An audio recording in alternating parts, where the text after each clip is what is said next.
आपकी होस्ट और दोस्त कल्पिता और आप देख रहे हैं हमारा विशेष प्रोग्राम जिसका नाम है कीप स्माइलिंग। दोस्तों, जैसे हमारी बुरी आदतें हमारी सेहत के लिए बुरी साबित होती है, वैसे ही क्या वो हमारे दांतों के लिए भी बुरी साबित होती है? इसी बारे में आज के एपिसोड में हम चर्चा करने वाले हैं। इस पर हमें मार्गदर्शन करने के लिए हमारे साथ मौजूद है aesthetic and cosmetic dentist doctor Prachi Vora ji. तो चलिए उनका स्वागत करते हैं और एपिसोड की शुरुआत करते हैं। नमस्ते प्राची मैम। नमस्ते। आपका हमारे कीप स्माइलिंग के प्रोग्राम में बहुत बहुत स्वागत है। थैंक यू मैम, आज हम बात करेंगे bad habits and oral health के बारे में। तो मैं आपसे पूछना चाहूंगी कि जब भी हम बैड हैबिट्स के बारे में बात करते हैं तो हमारे मन में आता है स्मोकिंग। तो स्मोकिंग का हमारे दांतों पर क्या असर होता है? शुरू करने से पहले मैं कुछ बोलना चाहती हूँ। बिल्कुल। धुएं में कितनी बुराइयाँ, शराब में कितनी सच्चाइयाँ, दांतों को भी ये रास ना आए, इनसे हर मुस्कान मिट जाए। शराब पीने से और तंबाकू खाने से अपने दांतों में और मसूड़ों में बहुत ज्यादा प्रॉब्लम होती है। जी। क्या क्या प्रॉब्लम हो सकती है तंबाकू की वजह से, मैं पहले ये बताती हूँ आपको। बिल्कुल। तंबाकू के सेवन के वजह से सबसे पहले तो ओरल कैंसर होता है। तंबाकू के सेवन के वजह से जो मुंह में सेल्स होते हैं वो सेल्स वो डैमेज कर देता है। जी। तंबाकू जो है वो डीएनए को डैमेज कर देता है, जिसके वजह से इम्यूनिटी लो हो जाती है, जिसके वजह से हम फाइट बैक नहीं कर सकते हैं। जी। इसके वजह से ओरल कैंसर होता है। तंबाकू के कारण स्टेनिंग हो जाता है, इंटरनल और एक्सट्रिंसिक स्टेन। एक्सट्रिंसिक और इंटरनल ऐसे दो तरह की स्टेनिंग हो जाती है। तो तंबाकू की वजह से पीलापन आना और कालापन आना और ब्राउन स्टेन्स हो जाते हैं। जी। तो जो बाहर के जो स्टेन्स है वो ब्रशिंग और मशीन से निकल जाते हैं, बट तंबाकू जो बहुत टाइम से सेवन करते हैं वो सिर्फ बाहर सरफेस को स्टेनिंग नहीं करते हैं, पर वो अंदर भी स्टेन कर देते हैं। वो दांतों के क्रीक्स में, दांतों के क्रीवाइसिस में अंदर चले जाते हैं, जो क्लीनिंग से, मशीन क्लीनिंग से या ब्रशिंग से नहीं हो सकता। उसको फिर कॉस्मेटिक थेरेपीज की जरूरत पड़ती है। तंबाकू की वजह से मुंह में बास आ सकती है, बदबू आ सकती है। तो क्योंकि तंबाकू में कुछ ऐसे केमिकल्स होते हैं जिनके वजह से मुंह में ड्राइनेस भी हो जाता है। जी। जो सलाइवा का कंटेंट है उसको वो कम कर देता है, जिसके वजह से ड्राइनेस हो जाता है, और ड्राइनेस होने के कारण कैविटीज बढ़ जाती है। जी। तंबाकू के वजह से गम्स में इन्फेक्शन हो सकता है। जी। मसूड़ों में इन्फ्लेमेशन हो सकता है, मसूड़े अपने नीचे चले जाते हैं, और एक बार जो मसूड़े नीचे चल गए तो सेंसिटिविटी का इश्यूज बढ़ जाता है। जी। झिनझिनाहट होना बढ़ जाता है। जी। जो तंबाकू का सेवन करते हैं उनके मुंह में छाले बहुत ज्यादा आते हैं। बिल्कुल। तो उसमें ओरल थ्रश के प्रॉब्लम्स होते हैं। उसमें एक वाइट पैचेस जिसको ल्यूकोप्लेकिया और लाइकेन प्लेनस बोलते हैं वो डेवलप हो जाते हैं। वो चीक्स पे डेवलप हो जाते हैं, टंग में डेवलप हो जाते हैं। तो तंबाकू के कारण ये सब होते हैं। जिंजवाइटिस, पेरियोडोंटाइटिस, जब भी गम इन्फेक्शन बहुत एडवांस हो जाता है, हड्डी जब गिर जाती है तो धीरे धीरे दांत हिलना शुरू हो जाता है। सो जैसे मैंने आपको कहा, ओरल कैंसर की मात्रा बहुत बढ़ जाती है क्योंकि डीएनए सेल्स की डीएनए को डैमेज करता है। मुंह में छाले आ जाते हैं, मुंह से बदबू आ जाती है, कैविटीज हो जाती है, जिंजवाइटिस, पेरियोडोंटाइटिस हो जाता है, और पैचेस डेवलप हो जाते हैं तंबाकू के कारण। तो ये सब प्रॉब्लम्स और तंबाकू के वजह से, स्मोकलेस टबैको या स्मोकिंग टबैको दोनों के वजह से होता है। जी बिल्कुल। जी मैम, तंबाकू की वजह से कौन से प्रॉब्लम्स हो सकते हैं ये तो आपने बता दिया। मैं आपसे पूछना चाहूंगी कि क्या अल्कोहल इंटेक जो लोग करते हैं, क्या उनके दांतों पर भी बुरा असर पड़ता है? बिल्कुल होता है। मुझे कई लोग बोलते हैं कि मैम तंबाकू तक तो ठीक था, बट अल्कोहल से कैसे दांतों को असर होता है? Exactly. और एक पैक से क्या होता है? हम तो एक ही पैक लेते हैं, उससे क्या होता है? जी। तो अल्कोहल में क्या होता है? Alcohol is acidic. अल्कोहल में शुगर कंटेंट होता है। तो अल्कोहल में जब भी शुगर होता है तो शुगर क्या करता है? शुगर बैक्टीरिया अटैक करता है शुगर को और एसिड बना लेता है। तो दांत जो है वो घिस जाते हैं, तो झिनझिनाहट होना स्टार्ट हो जाता है। और क्योंकि वो एसिडिक है, इट्स अ डायरेटिक, मतलब क्या करता है, अल्कोहल के वजह से यूरिनेशन बहुत ज्यादा हो जाता है, इसके वजह से डिहाइड्रेशन हो जाता है, डिहाइड्रेशन के वजह से सलाइवा का कंटेंट कम हो जाता है और ड्राइनेस हो जाती है। तो अल्कोहल के वजह से ड्राइनेस होती है, अल्कोहल के वजह से कैविटीज होती है, अल्कोहल के वजह से भी छाले होते हैं और अल्कोहल के वजह से भी बदबू आती है मुंह से। और अल्कोहल जो है वो शुगर कंटेंट के वजह से काफी ज्यादा डैमेज करता है मुंह के सेल्स को जी। तो और एसिड होने के वजह से वो इनामल को घिसाई कर देता है। तो अल्कोहल भी बहुत ही ज्यादा हानिकारक होते हैं जी। मैम, स्मोकिंग और ड्रिंकिंग ये दोनों ही बुरी आदतें हैं, उनका हमारे सेहत पर बहुत ही बुरा असर पड़ता है, ये हम सभी जानते हैं। लेकिन अगर किसी को ये दोनों ही आदतें हैं तो उनके दांतों पर क्या असर होता है? जिन्हें कॉम्बिनेशन है जी, उनमें दिक्कतें और बढ़ जाती है। ऐसे पेशेंट्स में ओरल कैंसर होने के चांसेस और बढ़ जाते हैं जी, क्योंकि तंबाकू के साथ साथ वो अल्कोहल भी ले रहे हैं जी। तंबाकू जो है वो सेल्स को डैमेज कर देता है, डीएनए को डैमेज कर देता है, और alcohol is acidic, sugar content ज्यादा होता है तो वो भी इम्यूनिटी को वीक कर देता है और सेल्स डीएनए को डैमेज कर देता है, तो बॉडी फाइट नहीं कर सकती है, म्यूटेशनल चेंजेस हो जाते हैं मुंह में। तो ऐसे पेशेंट्स में ओरल कैंसर की जो मात्रा है वो बहुत ज्यादा बढ़ जाती है।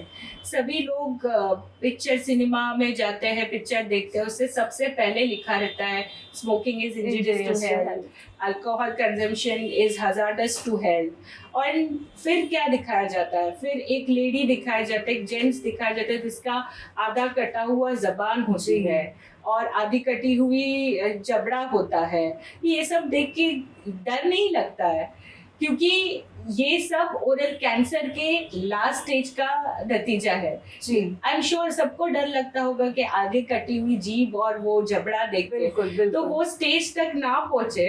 और ऐसे पेशेंट्स जो दोनों सेवन करते हो उनको खास ध्यान रखना है कि इसमें से कैसे बाहर निकला जाए और जितना जल्दी हो सके सब बंद किया जाए जी। बिल्कुल बिल्कुल बिल्कुल सही कहा आपने जी। मैम, मैं आपसे यही पूछना चाहूंगी कि आजकल स्मोकिंग का एक और तरीका आ गया है, वो है ई सिगरेट जी।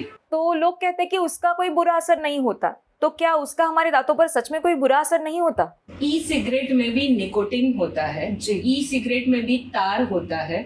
निकोटिन जहाँ पे भी हो वो बॉडी को हेड टू टो, सिर्फ मुंह में ही नहीं, हेड टू टो अफेक्ट करेगा जी। तो मुंह के साथ साथ सिस्टमिक डिजीजेस भी लाएगा, स्ट्रोक हो सकता है, ब्लाइंड प्रॉब्लम्स हो सकती है, हार्ट प्रॉब्लम्स हो सकती है, लंग प्रॉब्लम्स हो सकती है, लिवर प्रॉब्लम्स हो सकती है, किडनी प्रॉब्लम्स हो सकती है।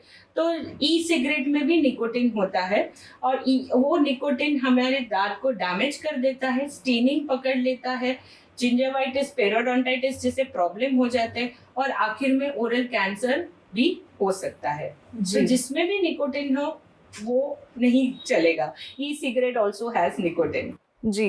बिल्कुल सही कहा मैम आपने कि ये जो सभी बुरी आदतें हैं वो हमें छोड़ देनी चाहिए, उनका हमारे सेहत पर बुरा ही असर होता है। तो मैं आपसे ये पूछना चाहूंगी कि जिस इंसान ने ये सभी आदतें छोड़ दी है या फिर वो छोड़ रहा है, तो वो अपनी दांतों की देखभाल किस प्रकार कर सकता है? पहली बात तो सिगरेट ऐसी चीज है जो एकदम से छूटेगी नहीं, ठीक है। अभी सिगरेट छोड़ने का दो तरीके होते हैं। एक होता है कोल्ड टर्की, मतलब एक साथ सब कुछ छोड़ देना, ठीक है, बट उसके लिए बिहेवियरल काउंसलिंग बहुत ज्यादा जरूरी है। आपको मन से इच्छा होनी चाहिए कि मुझे इस चीज को छोड़ना है, तो आप एकदम से छोड़ सकते हो, नहीं तो फिर आप रिलैक्स स्टेट में चले जाओगे, मतलब कुछ टाइम के लिए आप बंद तो कर दोगे लेकिन फिर शुरू कर दोगे जी। And another effective method is tapering the dose. जैसे फॉर एग्जाम्पल अगर आप दिन में 10 पफ ले रहे हो सिगरेट का, तो आपको ध्यान रखना है कि आप उस डोज को टेपर करें, 10 का 9 करे, 9 का 8 करे, 6 करे, ऐसे धीरे धीरे धीरे करके छोड़ सकते हो।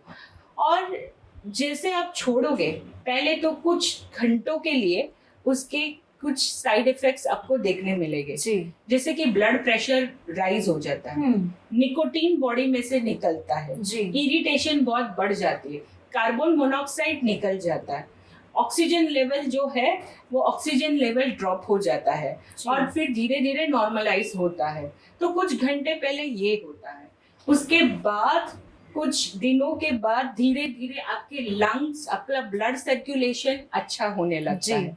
पर सिगरेट को हम 2 मेथड से, जैसे मैंने आपको बोला, कोल्ड टर्की और टेपरिंग डोज से आप छोड़ सकते हैं। और पहला जो पफ है, जो सबसे पहला उठ के आप पफ लेते हो, वो उसको अगर आप छोड़ने की कोशिश करोगे, उसको आप छोड़ पाओगे तो ये बहुत इफेक्टिव रहेगा जी।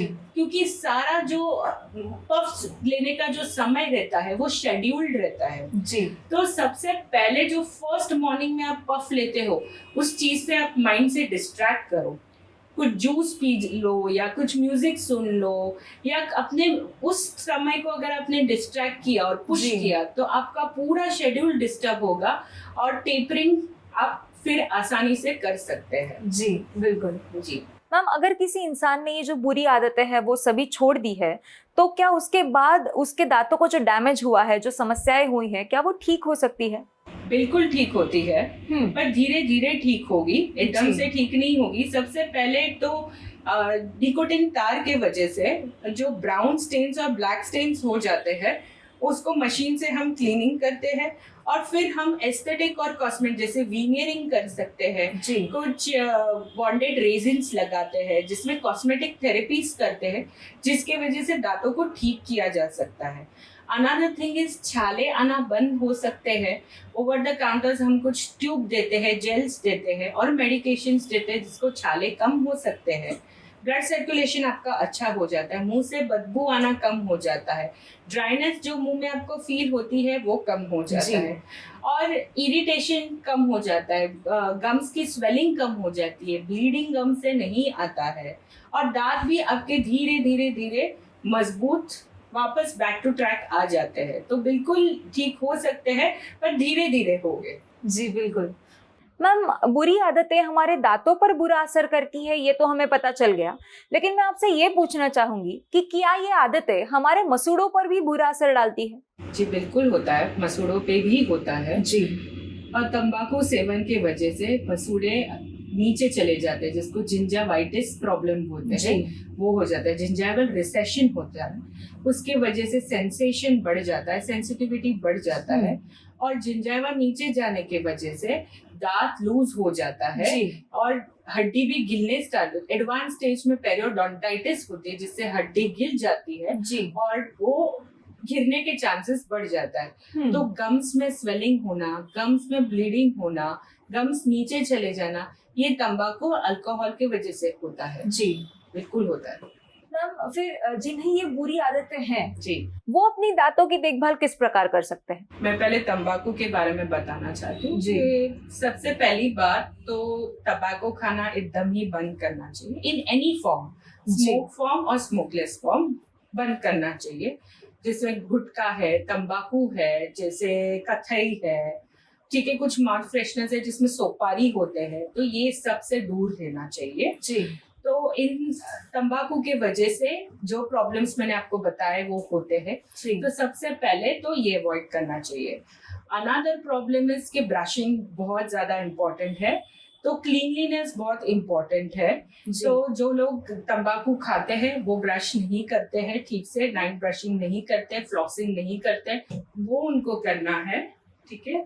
और निकोटिन जिसमें होता है उसका रिप्लेसमेंट हम करते हैं, जैसे निकोटिन रिप्लेसमेंट च्युइंगम्स मिलते हैं या तो पैचेस मिलते हैं जो हम यूज कर सकते हैं, जो ब्रेन को सिग्नल देते हैं, जिसमें निकोटिन होता नहीं है बट वैसे फील कराते हैं।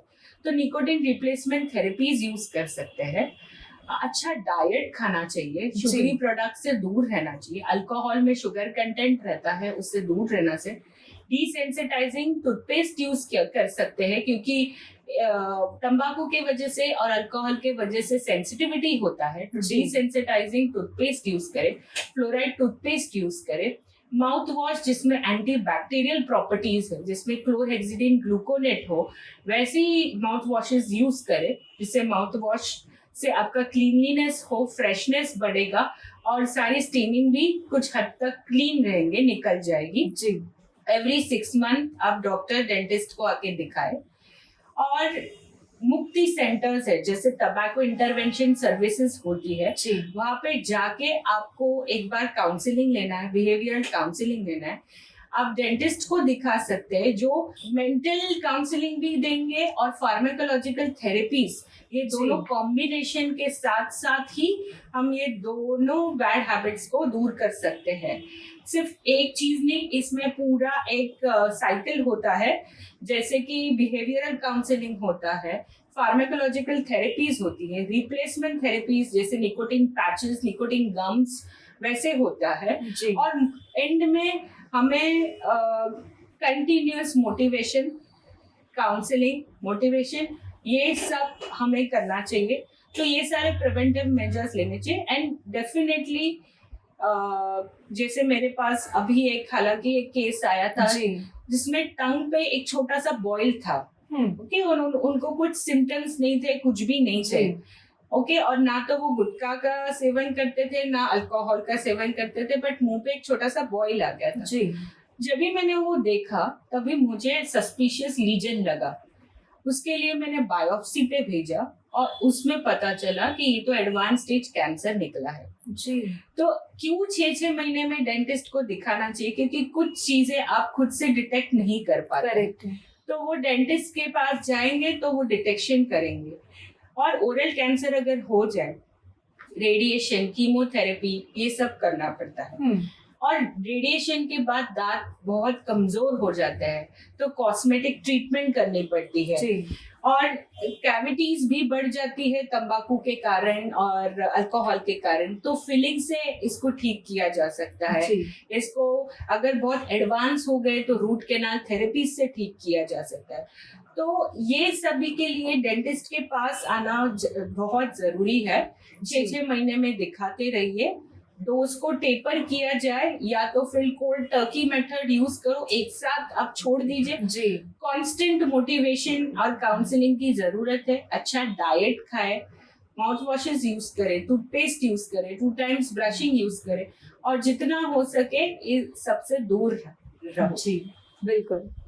मैम, हमारी सोसाइटी में एक अंकल है, वो तम्बाकू खाते हैं। उनका कहना है कि मुझे कुछ नहीं होगा क्योंकि मैं हर महीने डेंटिस्ट के पास जाता हूँ और क्लीन अप करवाता हूँ। तो क्या उनका ये मानना सही है? बिल्कुल नहीं, ये बहुत बड़ा मिसकंसेप्शन है। क्लीन अप से सिर्फ दांतों की स्टेनिंग हट सकती है, ठीक है, पर जैसे आप फिर से उसका सेवन करोगे तो पीलापन फिर हो जाएगा।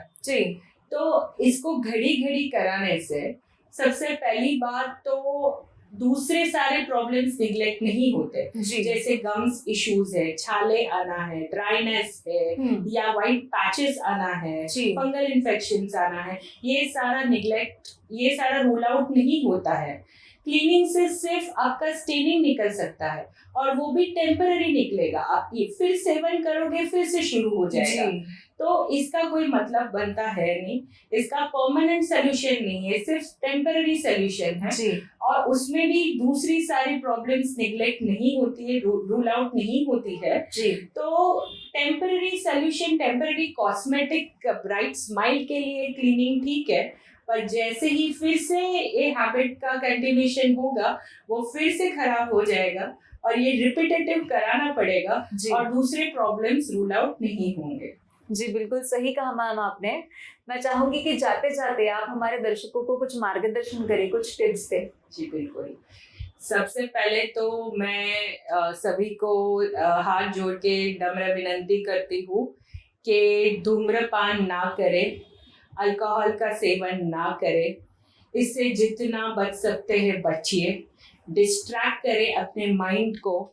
पैसिव स्मोकिंग भी बहुत हजार्डस होता है कि आपके फ्रेंड स्मोक करते होंगे और आप खड़े हो वहां पर, तो वो धुआं भी लगने से हानिकारक हो सकता है आपके लिए, तो इससे भी आप दूर रहा जाए।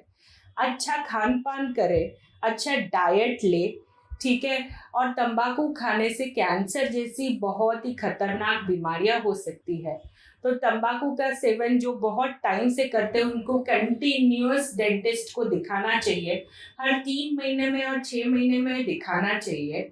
और सबसे इम्पोर्टेंट बात, अगर कोई तंबाकू का सेवन कर रहा है और किसी एक कॉर्नर ऑफ द माउथ में वो रख रहा है बहुत टाइम तक, जैसे आपने तंबाकू का सेवन किया और एक टाइम बहुत टाइम तक कॉर्नर ऑफ द माउथ में रख रहे, तो इसमें कैंसर के चांसेस और भी बढ़ जाते हैं।